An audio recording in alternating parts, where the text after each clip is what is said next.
Chaque sol possède ses propres caractéristiques. 3 types de particules peuvent le composer et définissent sa texture, avec du plus grossier au plus fin, le sable, le limon et l'argile.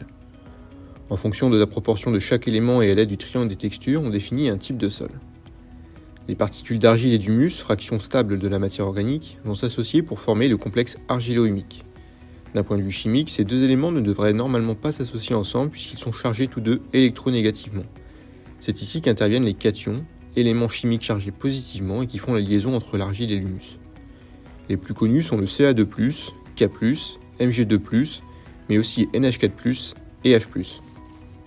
Ces liaisons sont aussi appelées ponts, et dans le cas d'une association avec du Ca2+, les ponts calciques sont particulièrement solides et permettent d'améliorer la résistance à l'abattance.